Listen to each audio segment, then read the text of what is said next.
Hello, and welcome back to Optometry Unleashed. I'm your host, Dr. Trevor Miranda. We spend a large part of our lives defining and expressing who we are.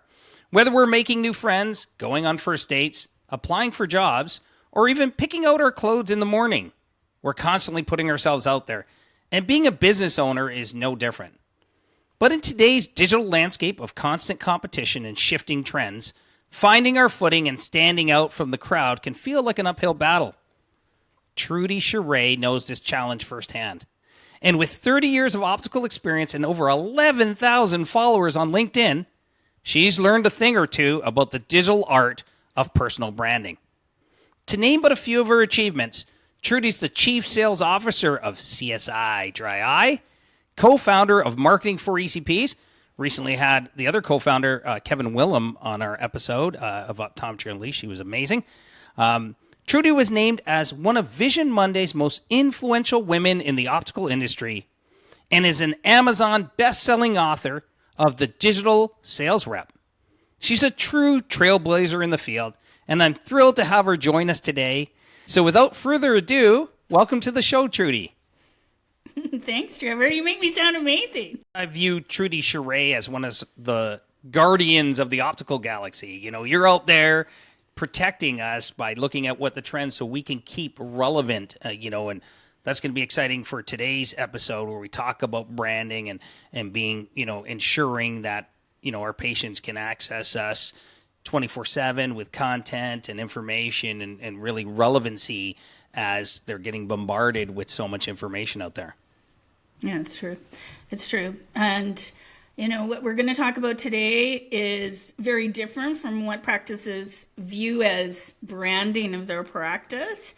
And it's crucial. It's crucial today that optometrists understand why they need to build their own personal platforms and personal online, exposure. We have so many interesting people with interesting background stories, and someone like you, Trudi, who has 30 plus years in optical, it's really pretty cool. And you've had a diverse background running a team of your own, and then doing marketing and events, writing a book, training people, and now a chief sales officer at CSI Dry Eye. So super cool.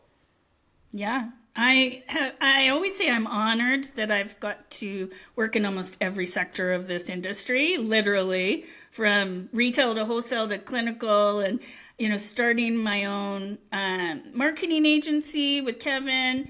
And then now, diving into kind of the dry eye and artificial intelligence area of the business. But no, everything that I've done is so affecting, the optometry practice. And I love that. I love helping practices know how they can grow their businesses and improve and expand and diversify.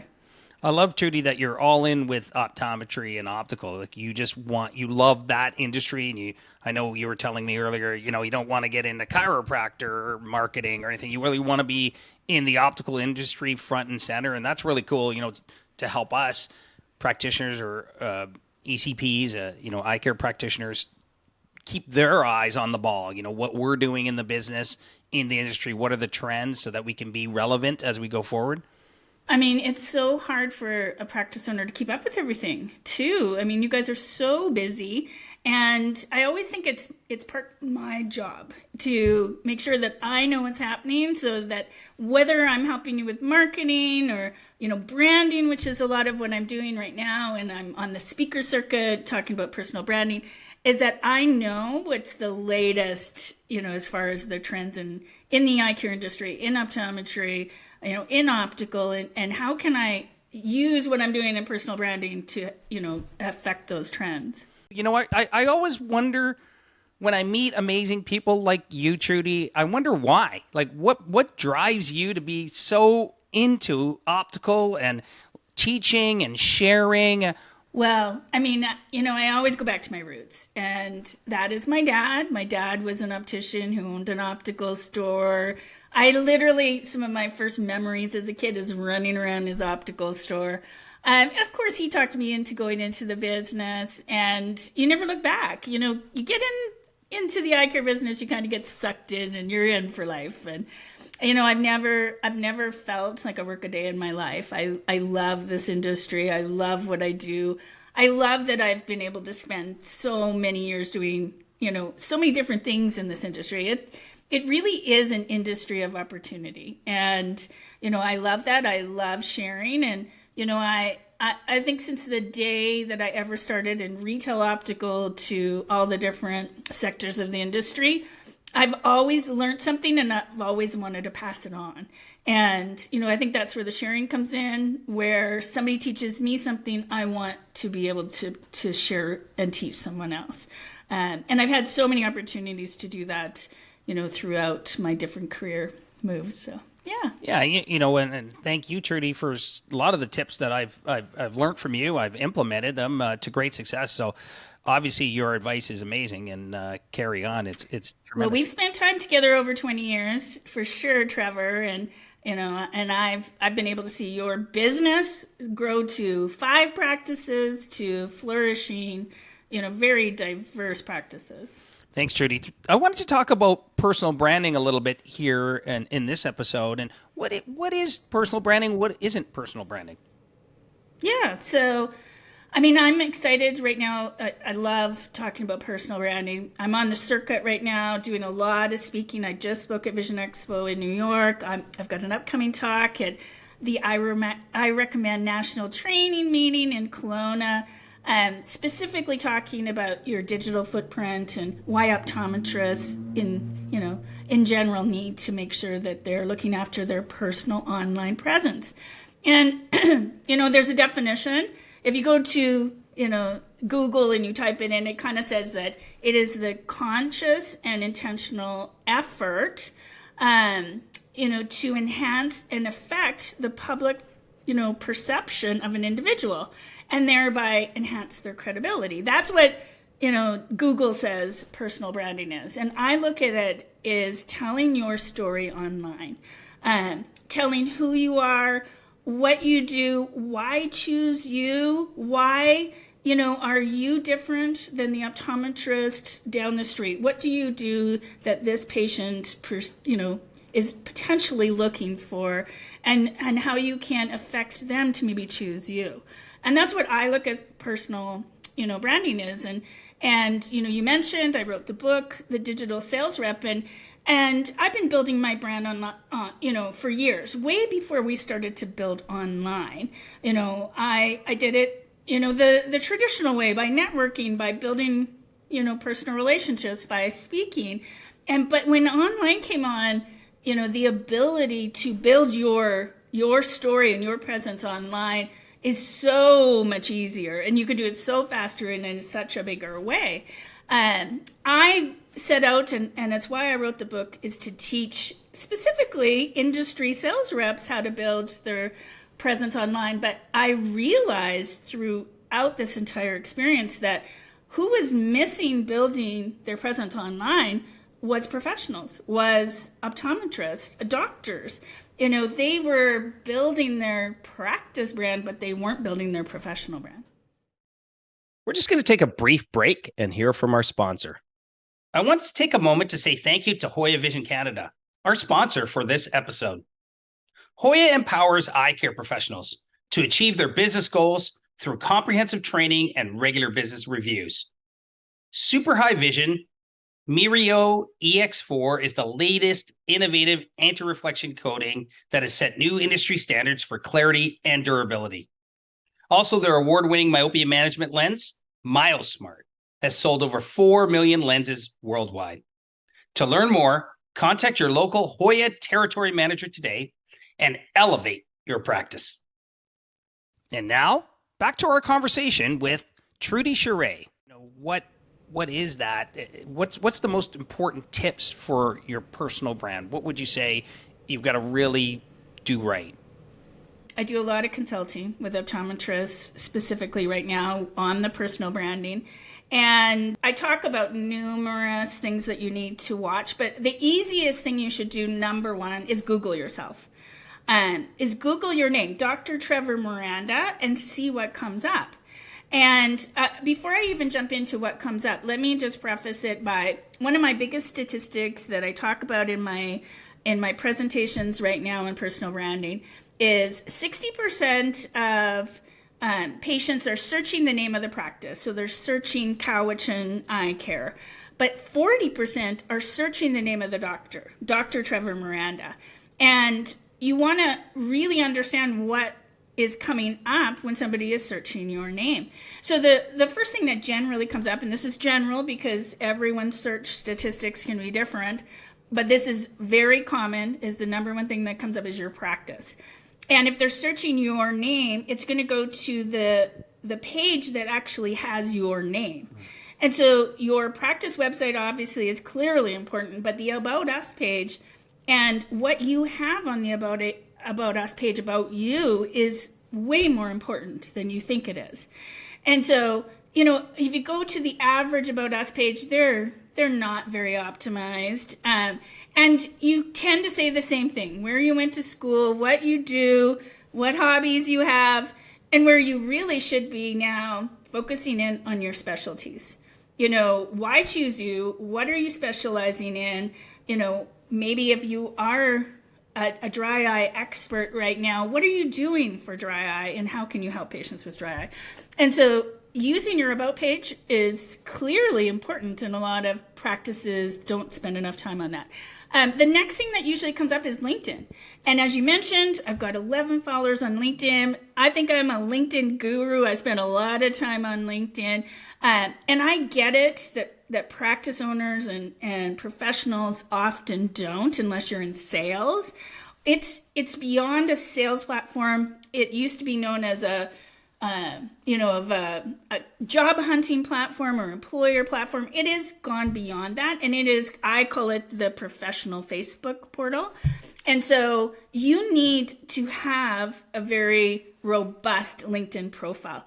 And I'll tell you a stat I did my own kind of research, and I went to 100 optometrist profiles on LinkedIn, and 98 of them, only 2 were optimized. 98 of them were empty, were unoptimized, old pictures, not filled in, something wrong with them, and you're missing a huge opportunity. And kind of last on that, what should you be doing for your branding, is we also want to look at where else are you as a personal profile. So your Facebook or your Instagram or your TikTok, any of those, you have to decide whether you want them to be public facing. And if you don't want them public facing, make them hidden so patients can't access them. If you want them public, then make them optimized, meaning, know how to make them part personal, part professional. Yeah, great. Just a couple questions on that. So I have a lot of people that want to connect with me on LinkedIn. Do I let anybody connect, or am I careful with who I allow to connect? Great question. I will say that LinkedIn, unfortunately, like a lot of other profiles, it's been hit with a lot of spammers.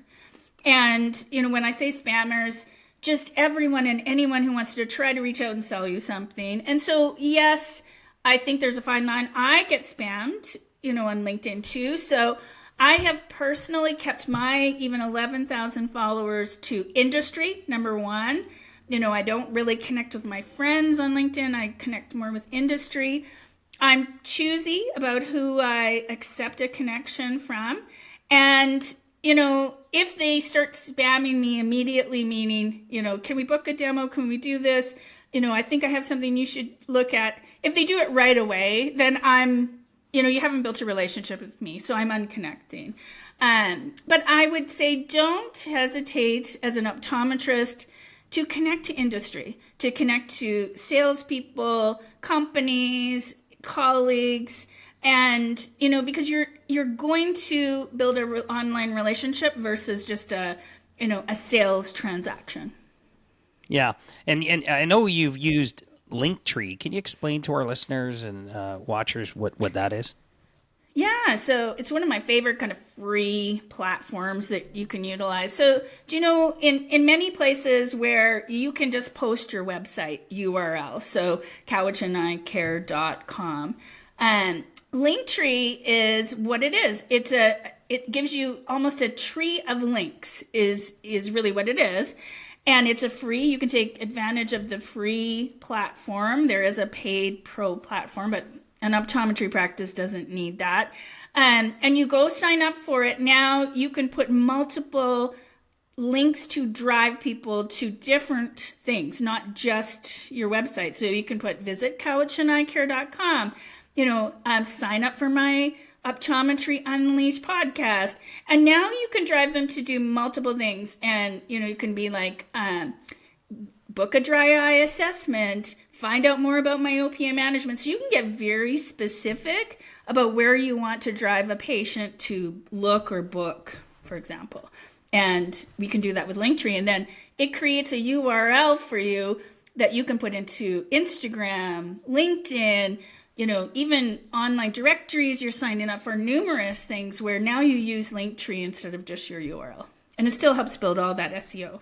Yeah, it's pretty cool. You helped me with my LinkedIn profile, and it looks a lot better, and it's really much more accessible. I struggle. We'll talk about yours. We're gonna use. I'm going to be a case study, so stay tuned to Optometry Unleashed. Yes. Just another question there. Should we have a personal profile and a professional profile on Instagram, for instance? Yeah. Well, you've got your practice profile and you've got your professional, or you've got your personal profile. Let's say before we say it's a professional profile. I get asked this question all the time because, you do want to have a life and you maybe want to post your life, and it's maybe not something you always want to share with patients. And that's why you can make that profile hidden unless you let somebody connect with you. And so often when a patient finds you on Instagram, as an example, they're not necessarily going to request it if they see that you have what they call a hidden profile. You have to request access. If you decide that you want your profile to be some personal, some professional, and you leave it unhidden, meaning anyone can follow you, anyone can engage with your posts, then you do want to obviously create also posts that are, sharing both professional and personal in your life, and not obviously sharing stuff that you don't want patients to see or interact with. I don't have a personal Instagram. I only have a professional Instagram. And so it was by choice. And so you have to also decide if that's where you want to go. I see people all the time, some create an actual personal professional profile separate from, maybe the one that they have with their friends. And they create some cool handles, Instagram handles, like, you see everything from, iGirl Rep, or, they create something that is more optical or eye care influence as far as a handle.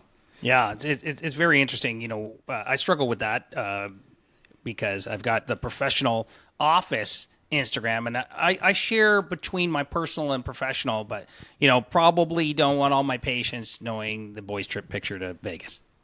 But is it a bad thing? It's not the worst thing. I think, a lot of times, and that's where, I find people start to know you, even though they haven't met you, is they know you're a real person. You're not just this persona that's a little bit artificial and hard to relate to. I was at a conference recently, Trudi, and I had one of the doctors come up to me, and she's like, "Oh, I know you."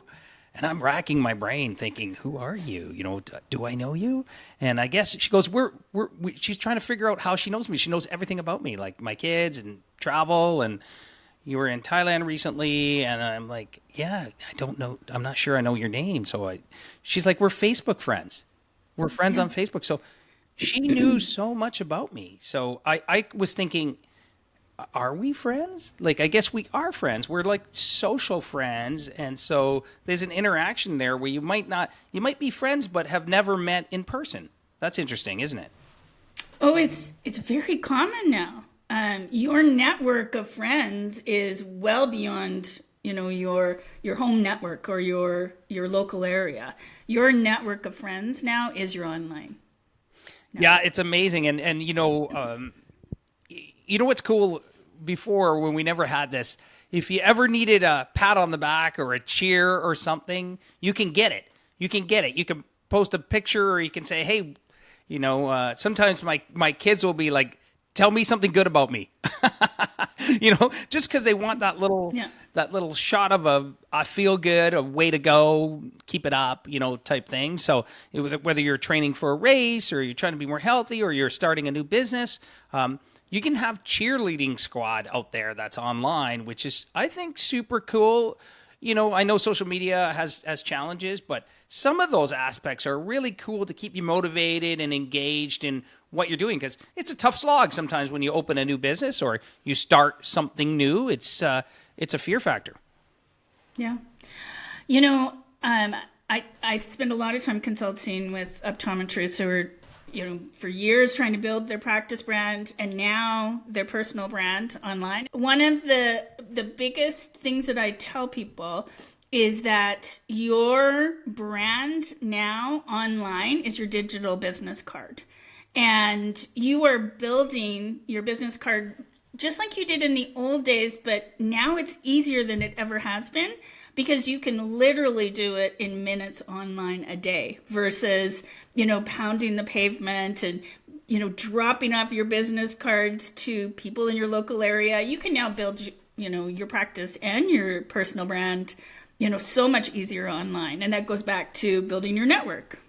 Yeah, 100%. I mean, yeah, you're great. 11,000 LinkedIn followers, and your content creator on LinkedIn, which is really cool. So a lot of us get to keep up with what's new and exciting in the optical industry by hearing what Trudi Charest has to say. And you become a trusted voice, Trudi, in the industry, and I think that's what all of us as optometrists, or as optometrists and business owners, we want to be trusted, right, by the public that's consuming information or seeking information. How can they find somebody that they trust and connect with?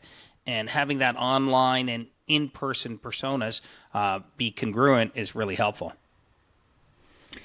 Yeah, to become a trusted advisor, and this is what we want to teach optometrists as well, is you have to become a trusted advisor online. You're doing it in your practice, you're doing it live with your patients, but in today's digital and online world, you have to almost earn that trust online ahead of time to get to some patients that are considering booking with you, are looking for a dry eye expert, or trying to find somebody who's maybe doing myopia management, and they want to find somebody that they can trust, and you're building that online these days ahead of time. Yeah, so interesting. You hopefully don't disappoint when they meet you in person. Right? Well, if don't. you work on my online persona and make me sound so good, and I better live up to the hype in person. Well, you know what, Trevor? It's interesting because this goes back to, probably even dating profiles. You have to present yourself online as you really are. And it's no different than, your professional profiles. You have to, make sure your pictures are up to date and not from 20 years ago. And you're telling a bit of your story online. You don't want to embellish. You want to tell your real story. Yeah, that's very interesting. I mean, early days of my practice, I'd have some patients come in. They'd look at me and they'd say, "Oh, I was expecting a female because my last name's Miranda," and they just kind of associated that with a female name. And I'm like, "Oh, sorry to disappoint you, but you got me." But now that happens less often, and I think because patients have already met you online. They're Googling you, they're looking at your website, they know your picture, they know a little bit of history about you. I mean, they might know everything about you. If they know your personal and your family and such, it's a little bit more relatable. I know, but I wonder where that oversharing piece comes from. Some people overshare, and I wondered what your thoughts on that are.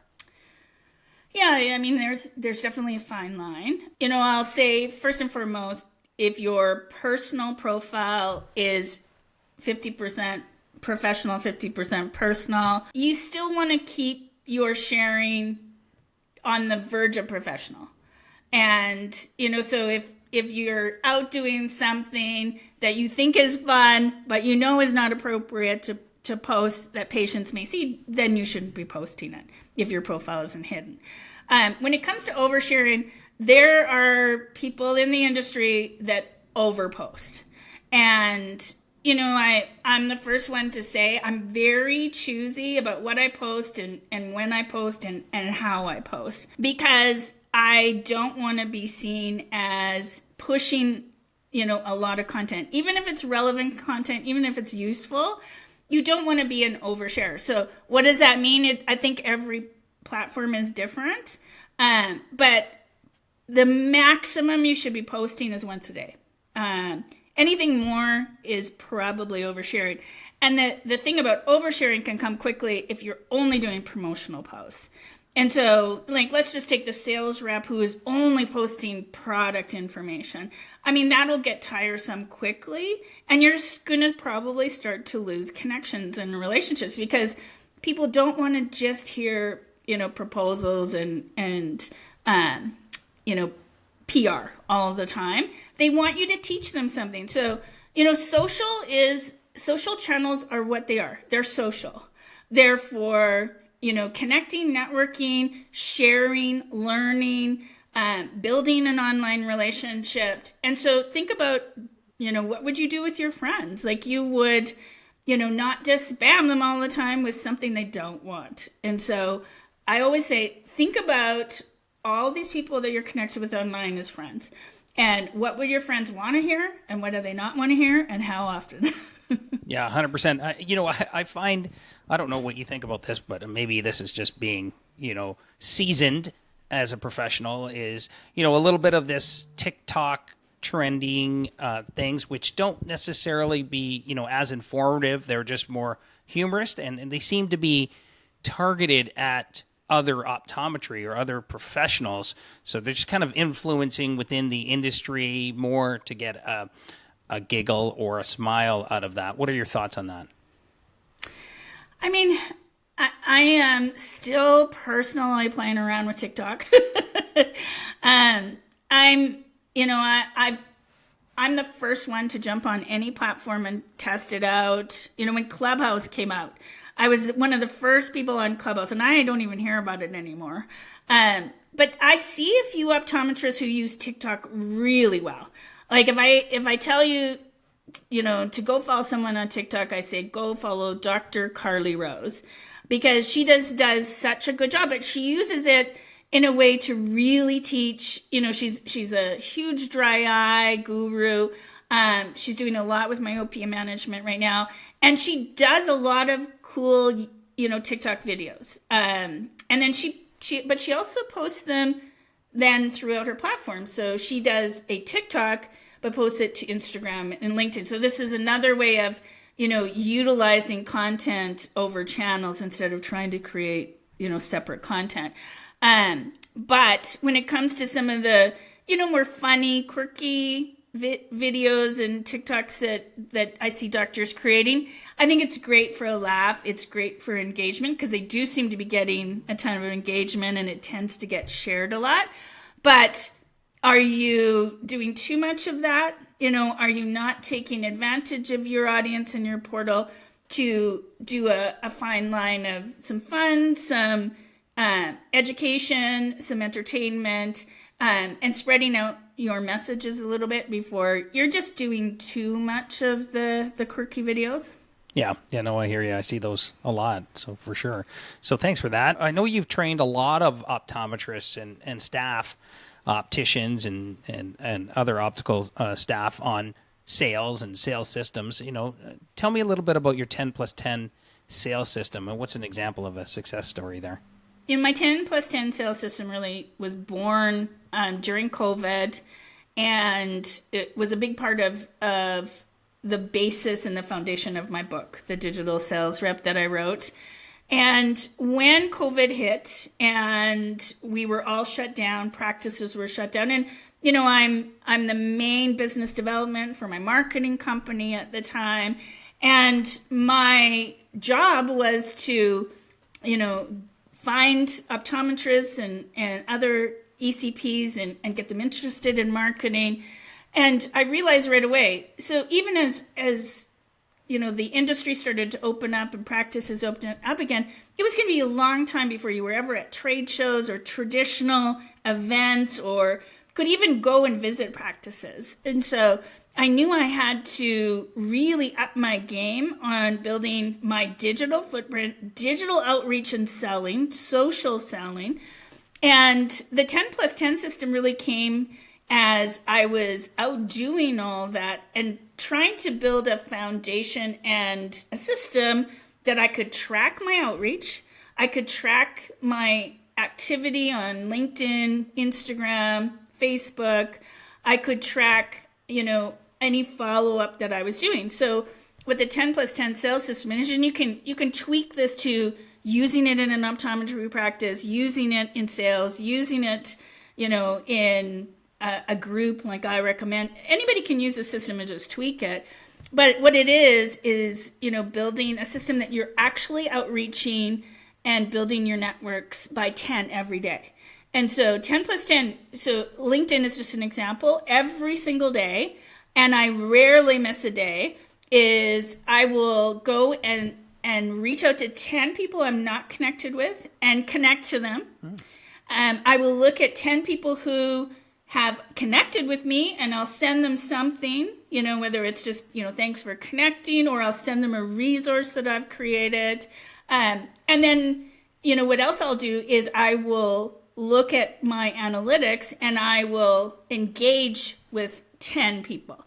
And so I will look at, posts that people have posted and I will engage with at least 10. And so I'm utilizing the channels, 10+10+10. And same with, email. I will email out 10, people that I want to connect with. I will follow up by email with 10 people I have already connected with. And so I built a system where every single channel, every single day, I'm making 100 touch points because I'm literally doing 10+10 on every single channel. And you can't do that traditionally. So in sales, in business, you can't go and connect with 100 people a day. Digitally and socially, you can every single day. And optometrists are like, how do I use this in my business? I'm like, it's so easy. If you have somebody who can dedicate it, and I do this in, 20 minutes a day because I'm so used to it, is if you think about, somebody who's looking after your social media platforms in your practice, is what can they do? They can connect to some of your patients on LinkedIn. They can invite your patients to follow your LinkedIn company page, which rarely gets utilized. You can, and remember that your social media is not just for your patients, it's also for prospective employees. Somebody who's ever going to come and work for you is going to check you out on social media. And so they want to see your activity, your following, your posting, what you're talking about. Is this practice somewhere I want to work? And so everything you're building is also for potential employees. And when I always look back at all your efforts, is you can go and connect with potential patients, connect with potential employees, all by, activating this 10+10 system. That's awesome. I think that's a great tip. Get your LinkedIn office profile and invite, patients to connect with you professionally, and then put content out there. That's absolutely brilliant. That's really good. Thank you so much too for making the math easy. 10+10. If you use 7 and 8, I'd have to get a calculator out, and maybe -2 because you've disconnected with a couple of those, pushy salespeople. So we've got probably some minuses in there, right? Well, the 10+10, and it was really born out of how do I connect with 100 people a day in different ways. And so I kind of used the 10+10 on 5 different channels is what I did. Yeah, and do you use any tools or apps, programs to manage your contacts? Like, or do you have a spreadsheet or specific program? What does that look like? I mean, we used to use Pipe, and I did at the time. I used Pipe Drive to house all of my actual demos and connections and information. But what I really wanted this 10 plus 10 system to be was tracking my outreach and my activity. So there really isn't an app or a platform for that. And so I just built a very, basic Excel spreadsheet and tracked all of it. And I had a LinkedIn page, a Instagram page, a Facebook page, and on and on. And I just tracked all my outreach that way. It was fine for me. If there's ever and I have Sales Navigator and LinkedIn, nothing was ever as just easy as a spreadsheet. Now, when it comes to my actual posts that I create and my scheduling, I mean, I use Canva. Canva is crazy amazing, and you can get a free, there is a pro version, but you can get a free version of Canva to create everything from some of your social media posts to videos and even presentations and everything these days. I mean, Canva is worth, investing in and investing some time in. And then I use Ladder or Later, however some people will call it, which is, again, a free scheduling platform to schedule your posts and your communications across the platforms. But you don't have to get in. I always want to say because, as soon as I start talking like this, I get optometrists going, no, that's too much work. And I'm like, then keep it simple and start with one platform. Start with, just Instagram, because every platform is different. And, Instagram is a good platform for posting for your practice because it's so visual and it's so easy. And there's still lots of ways for you to connect and interact with your patients and do some outreach as well. But LinkedIn would be my first, go-to for a practice to at the very least have their profiles and then start with some activity. But you don't need to have, you don't need to start with a 10 plus 10 system. You don't need to start with any scheduling software. Start with these platforms. When you start to see the value and you start to build out, then start to look at different apps and things. And empowering your team, Trudi, you can have team members help you with this. I think it's good use of their time, help you. I need a full-time hype person is what you're saying here. So that's great. Do you still carry, traditional business cards as well? I know I had one of my colleagues for Christmas give me this digital business card, which is super cool. Yeah. So they can scan the QR code, and I look like one of those cool kids, and it goes right into their contacts. So what are your thoughts on, a traditional business card versus a QR code? I still do both because you have to.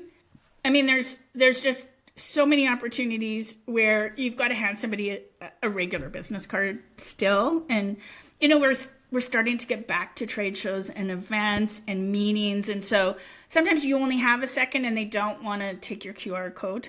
And then some people aren't as okay with QR codes, even though they're pretty common these days since COVID.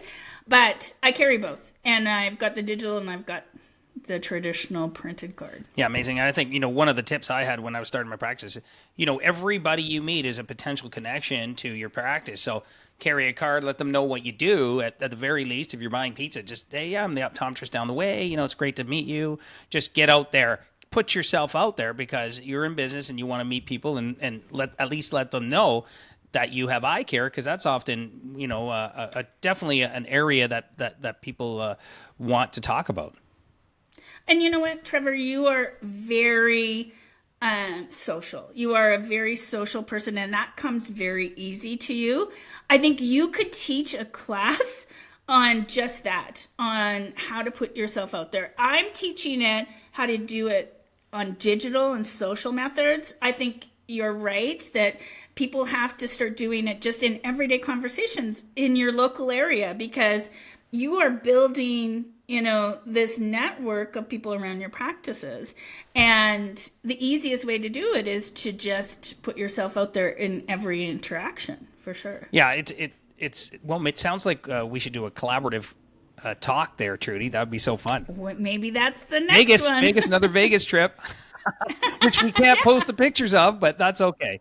That's for another day. I just wanted to pivot back, Trudy, to talk a little bit about Canva. I know I'm part of I Recommend network of independent optometrists, and they provide us with a Canva account. I think probably a lot of my colleagues don't realize that or don't know how to use it. Can you just tell me, in a brief, what is Canva and how to use it? Well, think of it like a portal that has, a million templates to help you easily create social posts, images, edit images. Like I can take this picture of you right now, Trevor, which we have done for your LinkedIn profile, and I can remove the background. I can change the color of your glasses. I can, put a suit on you. I mean, it is pretty amazing because I am not a graphic designer and I don't know any of the graphic design suites. And this is like a graphic designer portal on steroids. And then now there's so many other things you can do. So for example, you tell it what you want to do. You can tell it that you want to create an Instagram story. You can tell it you want to do a post, that you want a LinkedIn banner, that you want a cover photo for your Facebook page. And now it'll give you templates that you can use. You can change the colors. You can actually upload your logo, which will then pull in your brand and your colors. You can add in some of your other colors and create an actual brand kit. And now change all the different posts to your brand colors. You can create video. So you just type in, so let's say I want to do an Instagram post today and I just don't know what to do. I can press the video button. I can type in optometrist and it'll come up with, hundreds of videos of optometrists. And I can just choose one of those. I can put text over the top of it. I mean, the possibilities are becoming endless. I can create a resume. I can create a job description. I can put in, that I want to build a presentation on dry eye for my patients. And it will help me. And now there's AI added to it. They have this called Magic AI, so you can tell AI what you want to do. And it'll now do most of the work for you. And so it is pretty crazy. I saw another feature just the other day, and it's like you pick this one category and it's going to give you 20 posts, and then you use the AI and you pick what you want it to do. And I said I want it to do 20 statistics about dry eye. And off it went, and it made me 20 posts. That's so cool. And I couldn't believe it. Like, this is something brand new in Canva. So, and now I do think that's in the pro version, which means you have to pay for it. It's not the free part, but there's so many things that are in the free part as well. And some things are worth paying for. So thanks for that. I just wanted to go to a little segment. We usually have better this or better that, but in this case, we're going to make a little twist, and it's going to be overrated or underrated. Overrated or underrated, that's your choices. TikTok for business. I'm going to say overrated right now. Okay, thank you. Cold calling. It's a tough one. I'm going to say overrated because typical cold calling is dead. Right, because you're already making connections with your LinkedIn profile and such. You kind of have a sense that at least you're connected, and then you have that entry. It's like, you can knock on the door. For instance, like with Ring, Ring, I can stop people at the garage and go, yes, can I help you? Before they get to the door. Like, get away from my door, man. It's like, wow. it's Trevor, this is a unbelievable. good segue for you as an optometrist. Like, I heard a statistic the other day that the average optometry practice gets something like 200 types of cold calls / phone calls / drop-ins / digital outreach a week. Wow. A week. And, from everything from obviously industry vendors and stuff, but also from, companies who want your marketing, companies who want your printing, companies who want your cleaning, and that is so much affected your business and the activity in your business, because your receptionist is now such a gatekeeper. And that's why, as somebody who wants to outreach to an optometrist to talk to them about a product or service, I have to find a better way. And to me, warm calling is still good, meaning I think still calling up a practice or dropping in and saying, hey, we're a new vendor with I recommend, as an example. That's so warm that it's still worth it. But otherwise, I'm going to try to reach out digitally and socially and build a bit of a relationship first. Yeah, amazing. Working from home, overrated, underrated? Oh, underrated. Yeah. I love working from It's home. amazing, eh? Yeah. Yeah. And as an optometry practice, if you can ever find a way to incorporate that a little bit, you'll actually get more productivity out of a team member by having them spend the day at home doing social media or something. Yeah. I agree. And I think even as an optometrist, we can do telehealth, doing some of the business stuff that we do, even communicating with our team or touching in with our team digitally, like you and I are chatting here. I think that's can be very, very helpful from home. So I would say underrated as well. Google Ads.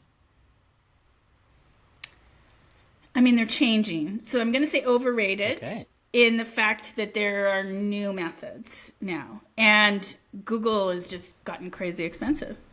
Interesting. I wanted to just segue into, how you've really optimized my personal brand, Trudi. And let's talk about, my case, the case of Trevor Miranda's LinkedIn profile and how you've optimized that. Yeah.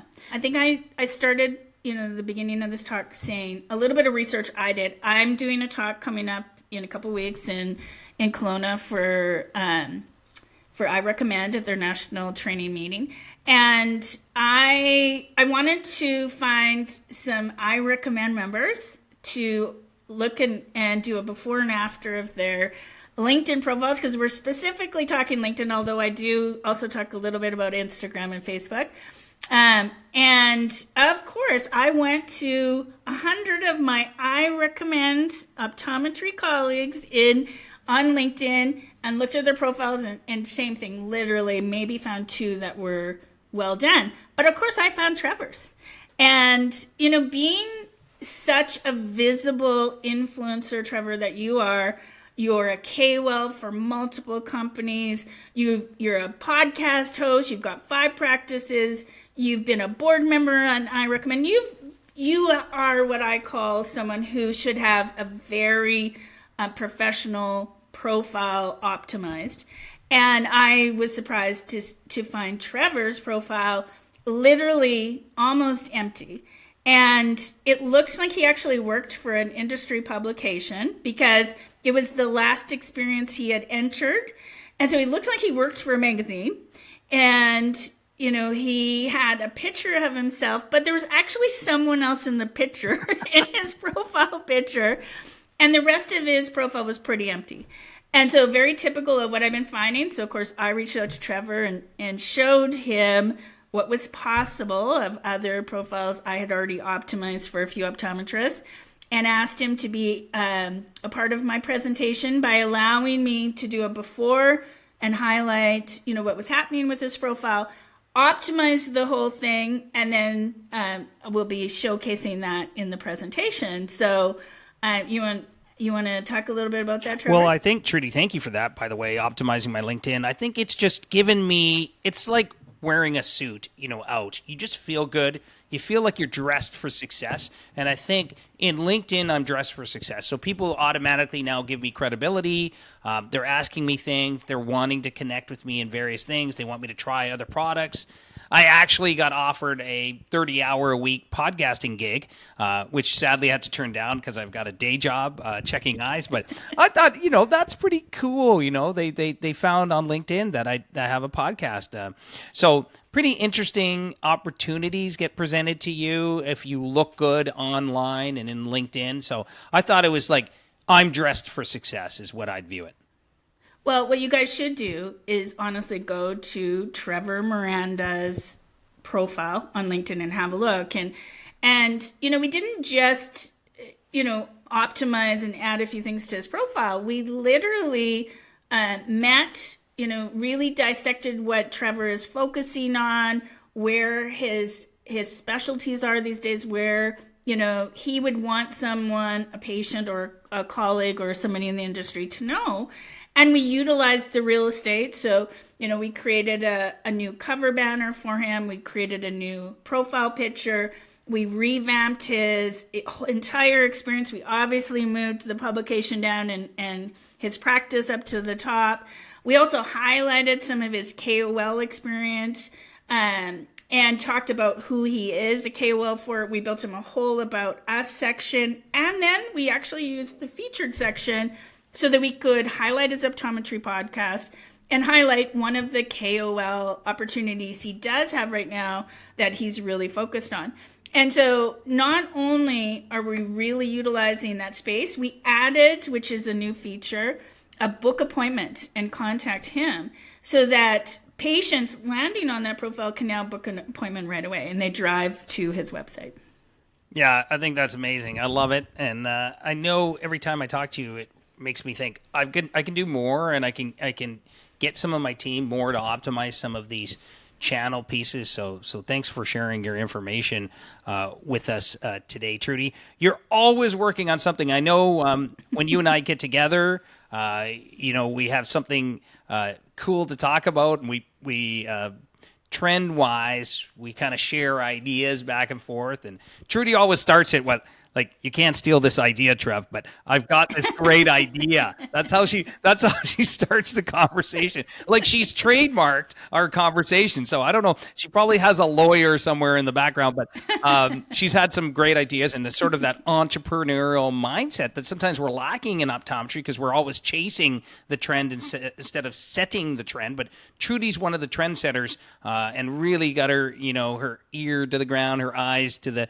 horizon to see what's coming in front of us in our industry. So, Trudi, what are you working on right now? Well, obviously personal branding, and I'm invested in personal branding these days. I'm very aware that our industry needs additional help with helping optometrists and even industry professionals. I've been going to a lot of sales rep meetings and teaching sales reps how to use digital better.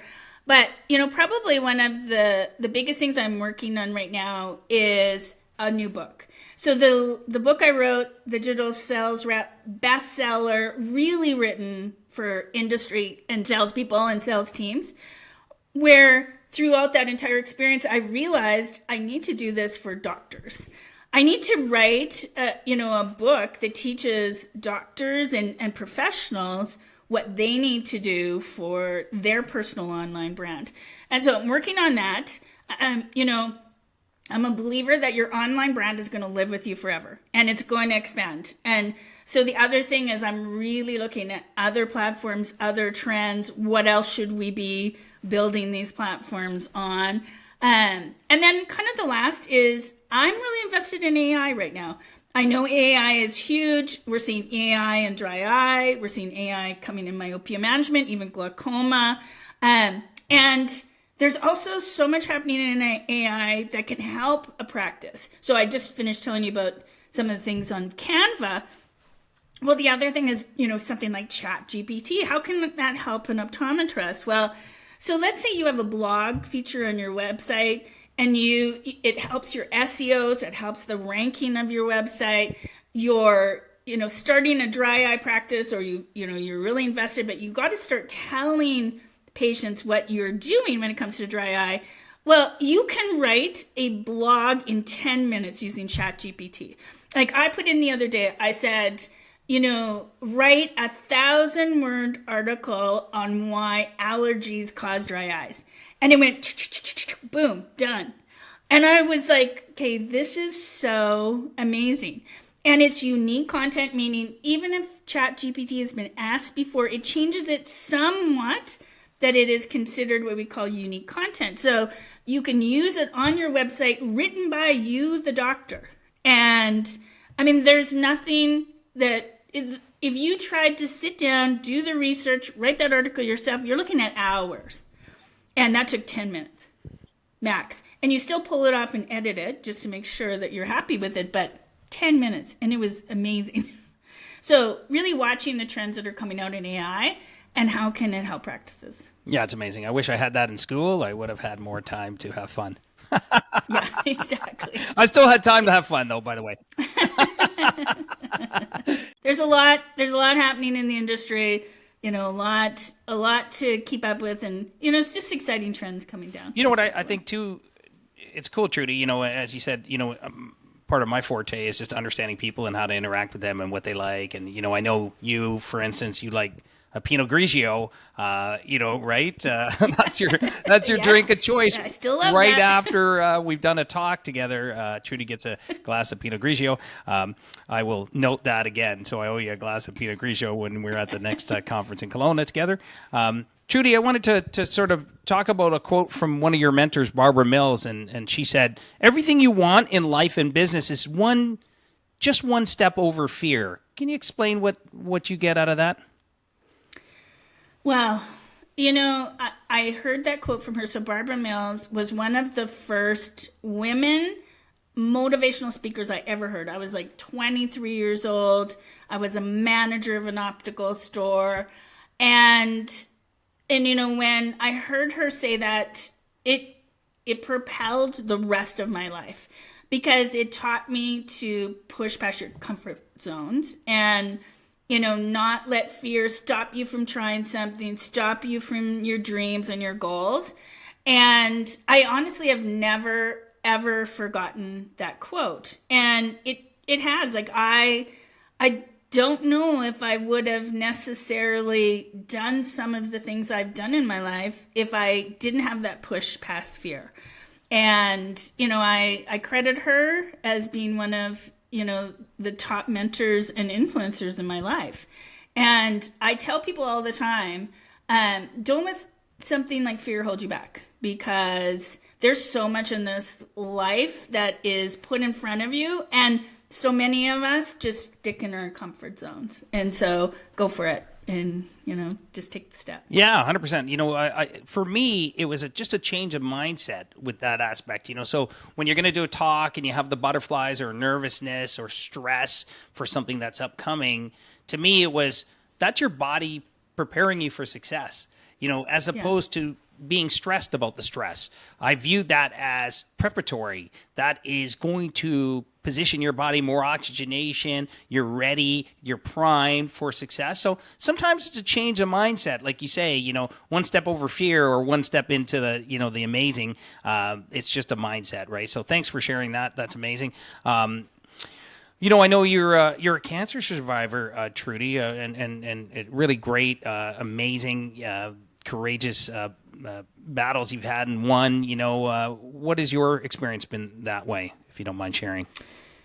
Well, cancer changes you. It's kind of a crazy stat because they say 1 in 3 Canadians will experience cancer at some point in their life. And I experienced it young for, somebody my age at the time, and I was diagnosed with stage 4 ovarian cancer. Not a great one that very few people beat. And I consider myself lucky. I consider myself looked after by a higher power. Somebody was looking out for me. I also don't take it for granted. If there's something that's changed me with it, it's like never not value anything, take advantage of every moment in this lifetime. I'm grateful. Nothing stresses me like it used to. I get up every day knowing how lucky I am that I have this day. And so, hopefully nobody ever experienced cancer, but, I will say, I wish I could have gotten all that experience. Like, a lot of good things came out of cancer. It's kind of crazy. Because I let all the good things come out of it. And so, I would love to tell people, I wish I could have gotten all that insight that I got from having cancer without having cancer. But just know that you should be grateful and enjoy every single day, and that you don't have to experience cancer to get that. So. No, thanks for sharing your story, Trudy. That's a great lesson. That gratitude, that feeling of looking for the good in every day and every interaction. I think sometimes we're conditioned to find what's wrong, and we're not always looking for what's right. And if you look around, there's a lot of things that are good and a lot of things are right. It's not all good, but you can find some. And so congratulations to you for beating cancer and being a beacon of hope and wealth of information in our industry, an icon, really. Thank you so much for joining me, Trudy, and our team on Optometry Unleashed. I look forward to amazing, great things. I know you've got a second book that's coming out. Do we know the title of that book? Is it a secret? Well, it's going to be the digital personal brand. And yeah. And so we're about 6 months out, but working on it as we speak. Amazing. You're always working on so many things. It's so motivating to hear and exciting to hear what's coming in the future, Trudi Charest. So thank you for joining us.